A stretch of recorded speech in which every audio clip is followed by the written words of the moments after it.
다음은 존경하는 문정림 의원님 추가 질의하여 주시기 바랍니다. 발달장애인 지원 및 권리 보호에 관한 법률에 관해서 네. 복지부 장관님께 질의하겠습니다. 아까 간단히 이 법안에 대한 의견을 말씀해 주신 거는 같은데요. 네. 한 번 더 확인하고 넘어가겠습니다. 네. 발달장애인 지원에 관한 법인데요. 여기서 말하는 발달장애 정의가 어떻게 되는지 혹시 알고 계세요?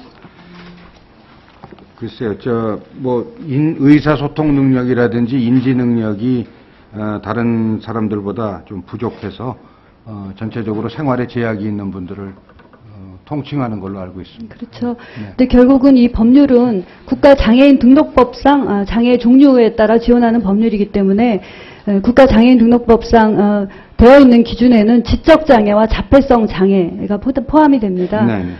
그래서 발달장애인 지원 및 권리 보장에 관한 법률이라고는 되어 있지만 넓은 의미로 발달장애라고 할 때는 일반 국민이 지적장애나 자폐성 장애뿐만 아니라 발달 과정에 있는 여러 아동들이 시각장애, 청각장애 여러 가지로 있을 때도 똑같은 지원 및 권리 보호에 관한 대책이 필요하다라는 인식을 충분히 할 수 있는 법안입니다. 그래서 그 정의의 문제 때문에 국민의 요구와 관련해서 갈등 소지가 조금 있어서 그런 부분을 좀 검토할 필요가 있을 것 같고요. 그 다음에 지적장애와 자폐성 장애가 각각 몇 급까지로 되어 있는지 혹시 아십니까? 글쎄요, 제가 장애인 등급으로 해가지고. 보통 지체장애는 1급에서 6급까지 되어 있죠. 3급까지로 되어 있는 걸로 알고 있습니다. 지적장애와 자폐성 장애는 1급에서 3급까지로 되어 있습니다. 네네. 그러면 우리가 장애인을 경증과 중증으로 분류할 때 중증장애는 어떤 경우에 해당됩니까, 혹시? 지금 1급 장애인하고요, 2급의 복합장애까지가 포함이 됩니다. 1, 2급과 1, 2급과 3급일 경우에 3급의 중복장애시죠? 중복장애, 네네. 1, 2급과 그렇다 그러면 사실상 지적장애인과 자폐성 장애인은 거의 중복장애 범주에 있을 가능성이 많습니다. 1, 2급이면서 그런 경우가 많이 있습니다. 네네. 그래서 어찌 보면 발달장애인의 이제 정의에서 문제가 대두될 수 있다는 부분, 그 다음에 사실상 중증장애이기 때문에 오히려 발달장애인에 대한 어떤 혜택을 하려면 중증장애인에 대한 혜택을 늘리는 것이 또 적절할 수 있다라는 부분을 좀 감안을 해야 될 것 같고요. 왜 그러냐면 발달장애인의 그 정의도 문제지만은 형평성 문제가 생겨서 아까 발달장애인 지원의 법률에 관한 그 취지를 보면은 그간의 지체장애에 중점을 두었기 때문에 발달장애인에 대한 지원이 필요하다 이랬거든요. 근데 지체장애 말고도 시각장애, 청각장애, 언어장애 굉장히 다양합니다. 또 뇌병변 장애 같은 경우는 뇌성마비 중에도 중증장애도 유사한 상황이 있을 가능성이 많고요. 그래서 그 장애 종류별로 형평성이 문제다. 그리고 장애 종류보다는 중증도가 더 반영이 돼야 된다. 그리고 이런 법률이 나오게 된 것은 사실상 그 부모님의 입장을 생각하면 장애인 복지법, 장차별 금지법, 또 고용촉진에 관한 법률, 또 활동지원에 관한 법률 등등의 법률이 충분하지 않았기 때문에 중증도가 고려되지 않았기 때문에 혹은 발달장애인의 그 특성과 같은 것이 법에서 충분히 고려되지 않았기 때문에 이런 법안이 나왔다고 생각을 합니다. 그래서 취지에는 충분히 공감을 하는데도 사실 정말 걱정이 됩니다. 그래서 저는 장애인을 돌봤던 재활의학 전문의로서 실제 장애 등록도 해줬고 의료뿐만 아니라 교육, 직업, 사회재활을 위해서 노력을 했던 사람의 하나로서 사실 걱정이 너무 많습니다. 이 보면은 발달장애인의 지원 및 권리 보장에 관한 법률을 보면은 평생을 다 지원해줘야 되는 법안이거든요. 그래서 이게 과연 보건복지위에서 심사하는 걸로 끝날 법안이냐, 그게 아닌 것 같아요. 그래서 앞으로 척수장애인에 관한 법률, 뇌병변에 관한 법률 이런 식으로 나오면 어떻게 할 거냐 사실 걱정이 되고요. 또 여성장애인에 관한 법률 준비하신 걸로 알고 있고요. 김정록 의원님. 근데 여성장애인은 특수 상황이 있다고 생각은 됩니다. 또 이제 장애인 복지법이 아니라 이러다 보니까 장애인 보건법도 준비를 하고 있다고 들었습니다. 그래서 중복되지 않으면서 형평성을 맞추고 재정 규모, 또 보건복지 분야뿐만 아니라 의료, 교육, 직업, 사회재활이 종합될 수 있는 그런 바탕에서 이 부분이 검토돼야 한다. 이런 부분을 확실히 말씀드리고 싶습니다. 예. 의원님 지적하시는 건 저도 공감을 합니다. 그래서 지금 발달장애법에 대해서 굉장히 의욕적으로 입법을 주셨습니다만은 다른 장애 유형들과의 어떤 그 형평의 문제라든지 이런 것 때문에 이거 별도로 법을 만들게 되면 아마 지금 걱정하신 현상이 현실화되지 않겠느냐 그렇게 생각이 돼서 저희들로서는 그냥 장애의 기본법 안에서 조금 별도의 이런 조항을 넣는 정도의 수준이 적합하겠다 이렇게 생각하고 있습니다.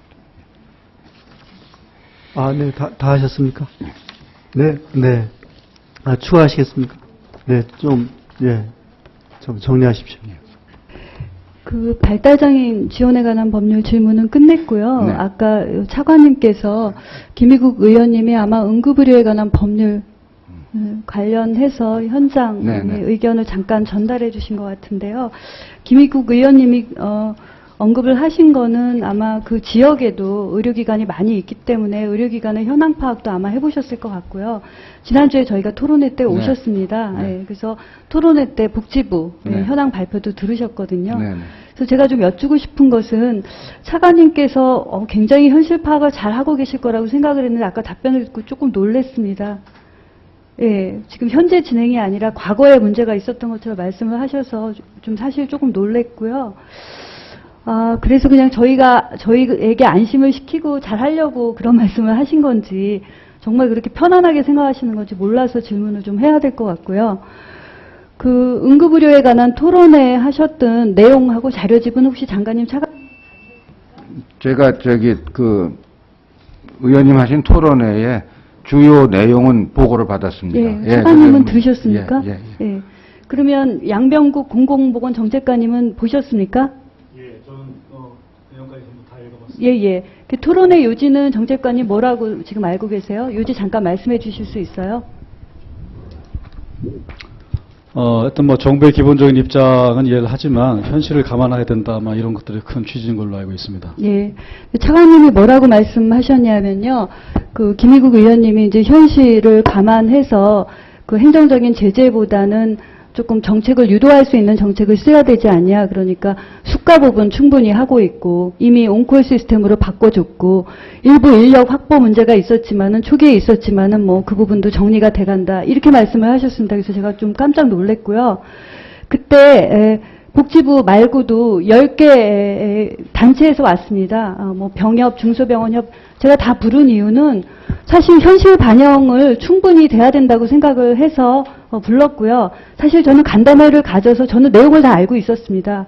그럼에도 불구하고 복지부가 태스크포스를 11월까지 한다고 하는데 태스크포스를 복지부가 하면 의료기관이나 단체에서는 밀실 담합을 한다 이런 생각이 있는 것 같습니다. 그래서 사실은 투명하게 서로 알아서 그런 오해가 없이 할 수 있도록 태스크포스와 별개로 공개된 장소 토론회가 필요하다라는 생각에서 했습니다.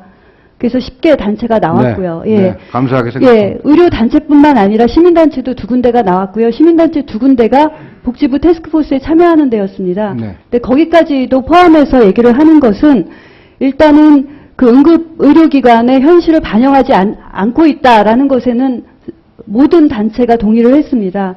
그러면 장관님께 잠깐 질문할게요. 네.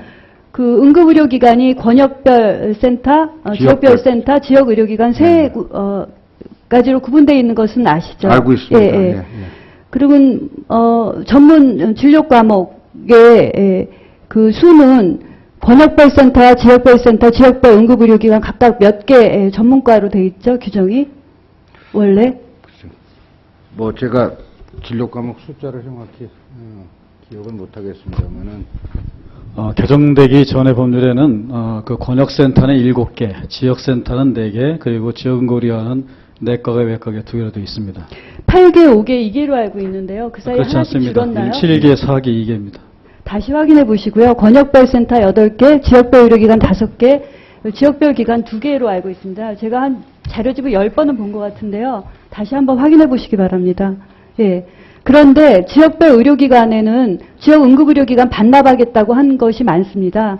근데 그게 시설 인력 핑계도 되지만 들여다보면은 인력 때문에 반납하겠다고 하는 겁니다. 그거 잘 아실 겁니다. 알고 있습니다. 예. 네. 그래서 시민단체조차도 지역별 응급의료기관 모든 당직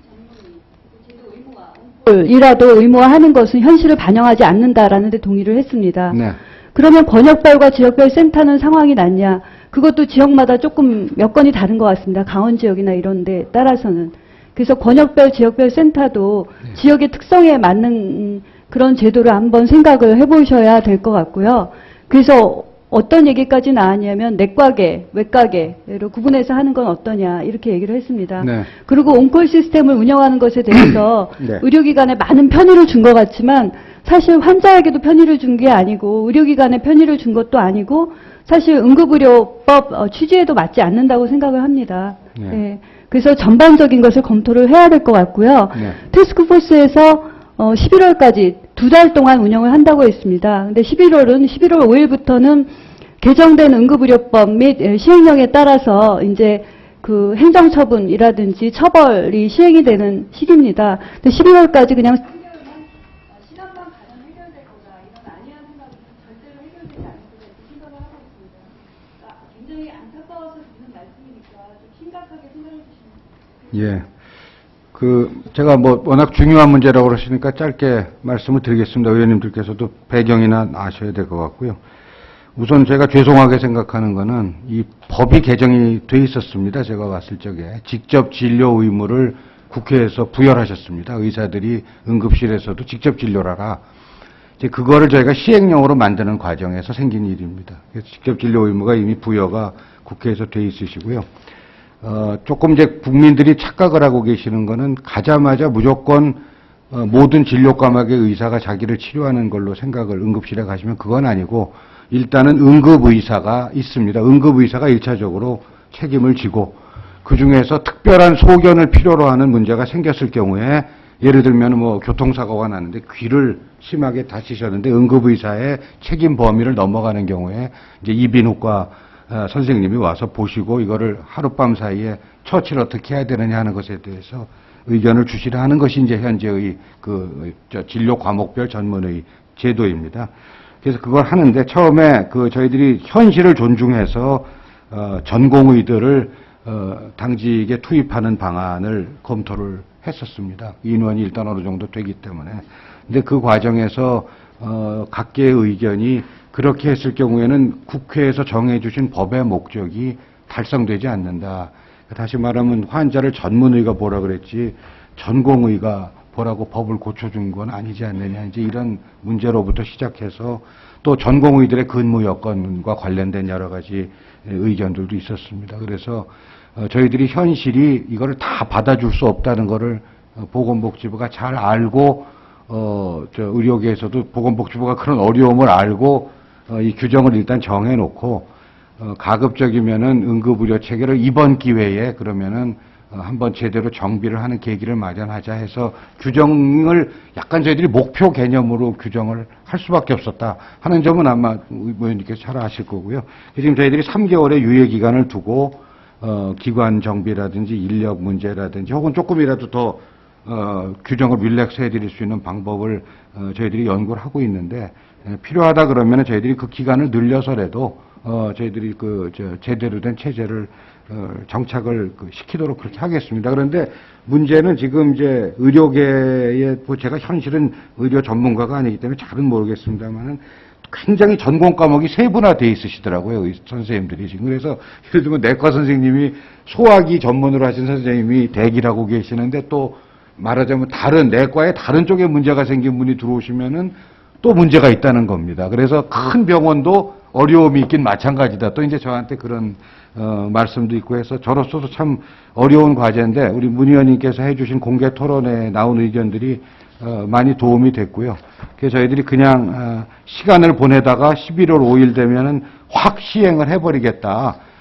그렇게 그런 단순한 생각을 갖고 있지는 않습니다. 그래서 어떻게 하든지 이제 해결책을 찾겠고요. 이 기회에 우리나라 응급의료 체계를 조금 선진화하기 위해서 그동안 제기됐던 여러 가지 수가의 문제라든지 응급 전문의의 인력 수급 문제라든지 이런 것까지 폭넓게 저희들이 방안을 세우겠다 이런 생각을 갖고 있습니다. 그래서 조금 계속 저희들한테 좀 많은 의견을 주시면은 저희들이 그게 계산하는 데 도움이 될 것 같습니다. 네, 문정림 의원님과 우리 임채민 장관님 수고 많이 하셨습니다. 예. 네, 그 문제는 우리 복지위원회와 또 복지부에서 심도 있게 좀 논의해서 최선의 그런 방안을 찾아내도록 그렇게 해주셨으면 고맙겠습니다. 다음은 존경하는 김명현 의원님 추가 질의해 주시고.